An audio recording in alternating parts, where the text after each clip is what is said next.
में ही खत्म हो जाएगी, वो लाइट बंद है।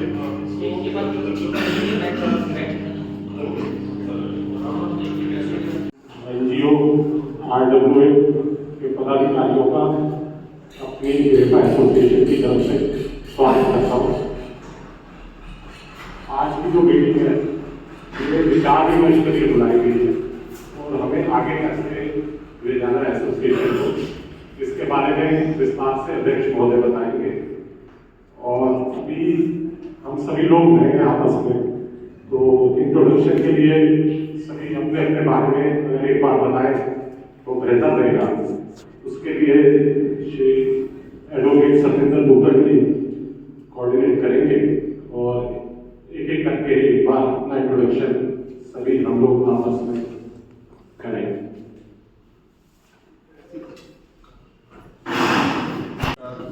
मैं देख रहा हूँ कि सरपंच जी भी हैं, हमारे एनजीओ से भी काफ़ी लोग आए हुए हैं, RWA भी है, अकाउंट हॉस्पिटल की भी धन्यवाद नमस्ते जी भी।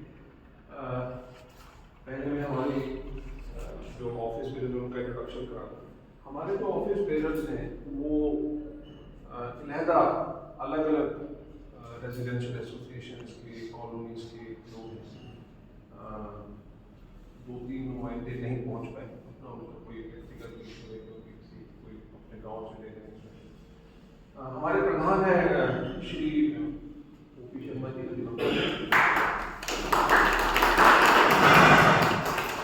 पिछले वर्ष हमने सर के डिस्ट्रिक्ट बार एसोसिएशन में इनकी 50 साल प्रैक्टिस के लिए हमने सेलिब्रेट की थी पिछले 18 या 19 नवंबर को 2022 में। और सर 8 बार डिस्ट्रिक्ट बार एसोसिएशन फरीदाबाद के प्रधान रह चुके हैं। Punjab and Haryana bar council के उप प्रधान वाइस चेयरमैन रह चुके हैं। हरियाणा में जो पहली अभिभावक संघ बना उसके प्रधान हैं, अभी भी डायरेक्शन देते हैं। फरीदाबाद में हम देखते हैं सर के साथ हम बैठते हैं चैम्बर में, और जब हम वहाँ पर उनकी सीट पर बैठते हैं चैम्बर नंबर 19 और सीट नंबर 259 और 6वें फ्लोर पे भी अलग चैम्बर है सर का, वहाँ बैठते हैं तो हम देखते हैं कि सर कम से कम 1.5-2 घंटे तो रोज जो है वो लंच के बाद, मैं आपको बता दूँ हिंट भी दे दूँ, लंच के बाद सर अवेलेबल रहते हैं और 1-to-1 बात करते हैं। कोई छोटे छोटे इशू से लेके बड़े इशू तक, जो बेसिक जो इशू रहता है, कोई ओपिनियन लेना है, कैसे आगे बढ़ना है, क्योंकि कोई केस लड़ना है, सॉल्व करना है, तो उसके पहले प्रिलिमिनरी बातें बहुत ज़्यादा होती हैं। तो सर जो है वो 1.5-2 घंटे वही करते हैं।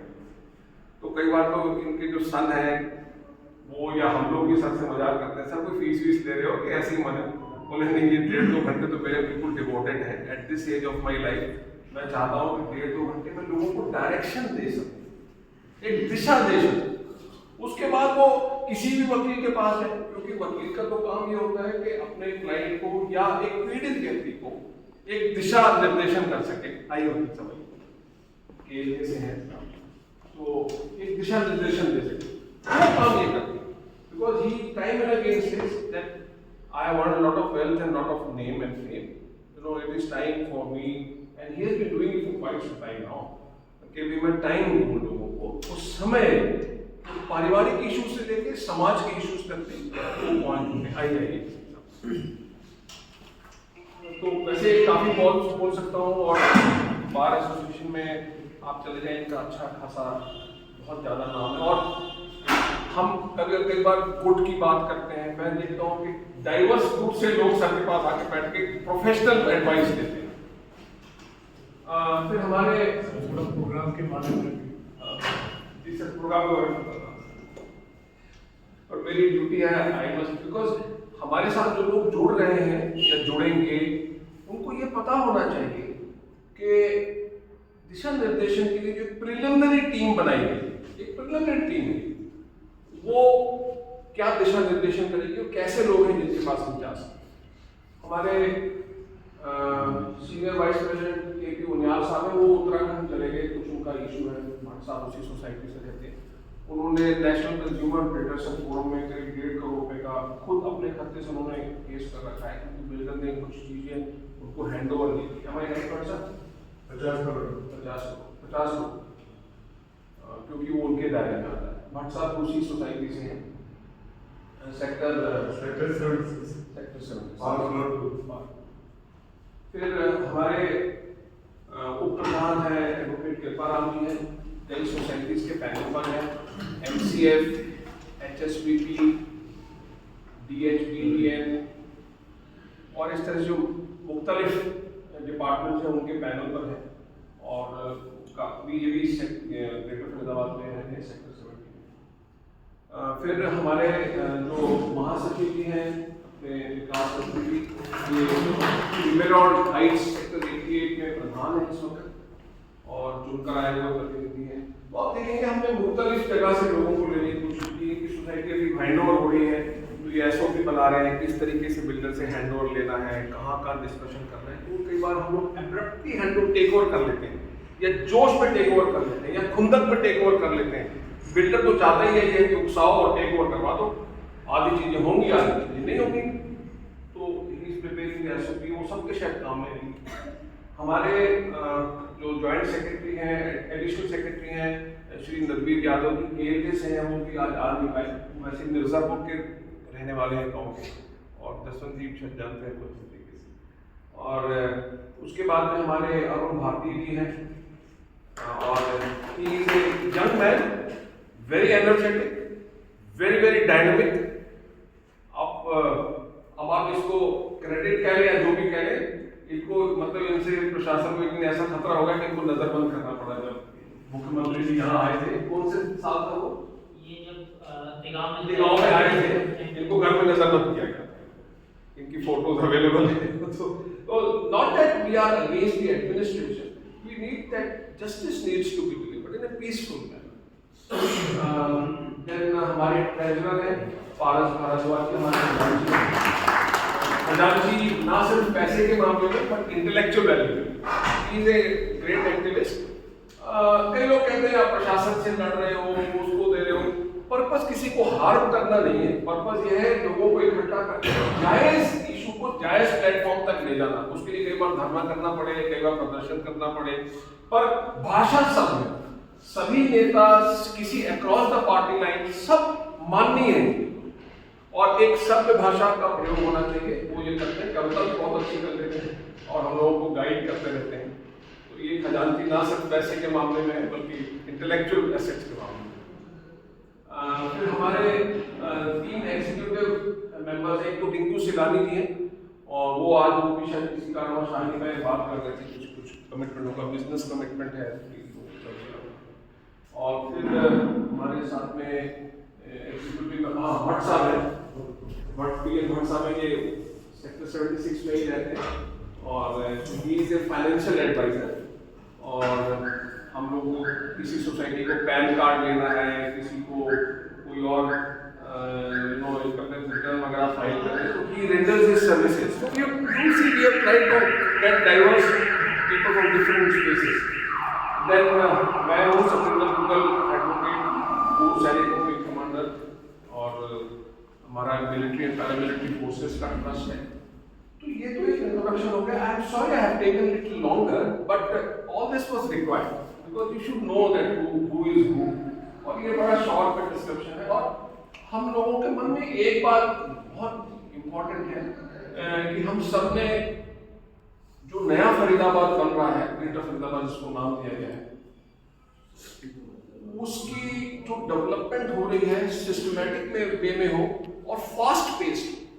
देखिए आज सिर्फ सोसाइटी के इश्यूज इम्पोर्टेंट हैं पर उतने इम्पोर्टेंट नहीं है कि वो किसी दूसरे इशू के को सुपरसीड कर जाए, लेकिन वो बहुत जायज इश्यूज हैं वो जो को टेकअप करना चाहिए।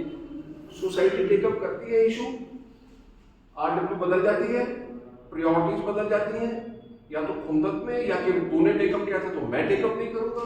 तो एक प्लेटफॉर्म होना चाहिए जो उस चीज को आगे ले, नंबर 1। और आज आप देखिए सब जगह कहीं कहीं थोड़ा मोटा बंटवारा कॉलोनीज है। हमारे गांव जो है वो 24 गांव ले लिए गए हैं, उसके अलावा ऐसे कई गांव हैं जो नहीं लिए गए। उनकी वहां का जो इंटेलेक्चुअल एसेट है, वहां जो सोच है, वो फरीदाबाद शहर की राजनीति को एक दिशा देती है। If I am not exaggerating, वो लोग जो है वो फरीदाबाद को एक्चुअली ओन करते हैं, they are the owners of Faridabad, if I am not exaggerating. तो हमारे माननीय सदस्य वहाँ से हैं, सरपंच हैं, अपने गांव से हैं, हमारे एनजीओ हैं, सांसे एनजीओ है, वो है हमारे कॉलोनी से अपने मौर्य जी बैठे हैं। मैं शायद यहाँ होने पे लाखों की आबादी है ग्रेटर फरीदाबाद की भी, लेकिन आप हैंडफुल चुने हुए कुछ ही जो महानुभाव यहाँ उपस्थित हैं, इस हिसाब से भी मैं नंबर एक स्वागत तो आपका पहले कर दिया, आभार भी प्रकट करता हूँ कि ये मौका ईश्वर बड़ी मुश्किल से देता है लोगों की सहायता करने के लिए। और ये ग्रेफा की पहली मीटिंग है, आप जिसके सदस्य हैं। फ्यूचर हमारे हाथ में नहीं होता, हमारे हाथ में मेहनत लेबर होती है, मेहनत करनी होती है, एफर्ट्स करने होते हैं।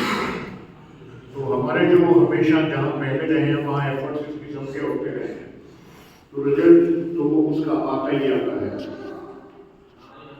जहाँ तक ग्रेफा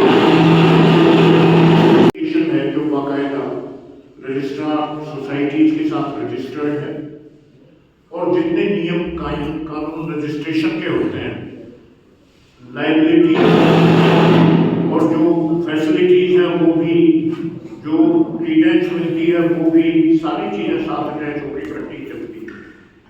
तो इसके बारे में प्रेस कॉन्फ्रेंस करके डिटेल में हम पहले बता चुके हैं, अब मैं दोबारा कुछ टच नहीं करना चाहूँगा। और मैं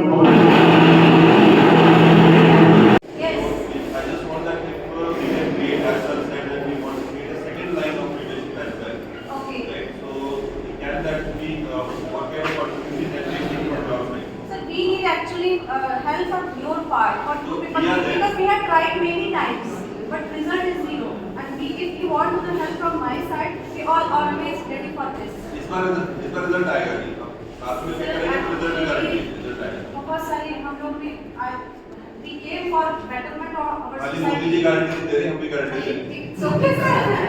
Promise. इनका कहना है अगर गवर्नमेंट की साइड से कुछ रिस्पांस आता है तो आप भी कोऑर्डिनेट करें उसको। Absolutely sir, we will do, definitely we will do. ठीक है। लेकिन शरीर है, समस्याएं हैं, बीमारियां हैं, तो एकॉर्ड भी रहेगा और आप साथ साथ चलेंगे। शुरू में हम लोगों ने काफ़ी सोसाइटीज़ के अंदर जाके, क्योंकि 1.5 साल हॉस्पिटल को हुआ है, काफ़ी सोसाइटीज़ में जाके हम लोगों ने प्रिविलेज कार्ड इशू किए। लगभग मैं 24,000 कार्ड अभी तक बांट चुका हूँ। प्रिविलेज कार्ड्स हैं, that is neighbourhood privilege cards. तो एक बस मैंने एक कंसर्न अपना रेस किया था कि अलग अलग सोसाइटी से हमारे पास लोग इंडिविजुअली आके प्रिविलेज कार्ड की डिमांड करते हैं। तो मेरी आप सबसे रिक्वेस्ट है कि आप लिस्ट कंपाइल कर दीजिए, 100 कार्ड, 200 कार्ड, 300 कार्ड, कोई प्रॉब्लम नहीं है। मैं RWA को या ग्रेफा को वो कार्ड हैंड ओवर कर सकता हूँ, जिससे कि आपकी भी आइडेंटिटी बनी रहे और ग्रेफा की आइडेंटिटी बनी रहे और उसकी वैल्यू भी एडिशन हो। अदरवाइज बाकी हमारे साइड से कुछ भी है so we can sit together discuss. किस टाइप के बेनिफिट्स क्या उसमें ओपीडी के प्रिविलेजेस हैं इसके अंदर, ओपीडी के प्रिविलेजेस हैं, उसमें डेडिकेटेड पर्सन है ईश्वर यादव जी हैं हमारे कम्युनिटी आउटरीच प्रोग्राम के, एक बार आप खड़े हो साहब, इनका नंबर मैं शेयर कर दूंगा। और किसी को कोई भी अगर वो कार्ड को ऑनर करने में या उसको प्रैक्टिकली यूज करने में कोई प्रॉब्लम आ रही है तो वो सारी फैसिलिटी करने के लिए हमारे पास है। ओपीडी की कंसल्टेशन उन्होंने दे रखी है डॉक्टर्स को, डॉक्टर्स के लिए इन्वेस्टिगेशंस के ऊपर दे रखी है। आईपीडी में कुछ रूम कैटेगरी है उसको है, और इंडिविजुअल बेसिस पे अगर कुछ है अदर देन प्रिविलेज जो कार्ड में मेंशन है वो इंडिविजुअल बेसिस पे कंसिडर किया जा सकता है। ऐसा नहीं है कि रूल बना है तो वो रूल हम लोग बाईपास नहीं कर सकते, वो प्रोविजन भी है, बट वो इंडिविजुअली अगर कोई डिस्कस करेगा तो दैट विल टेकन केयर। ठीक है।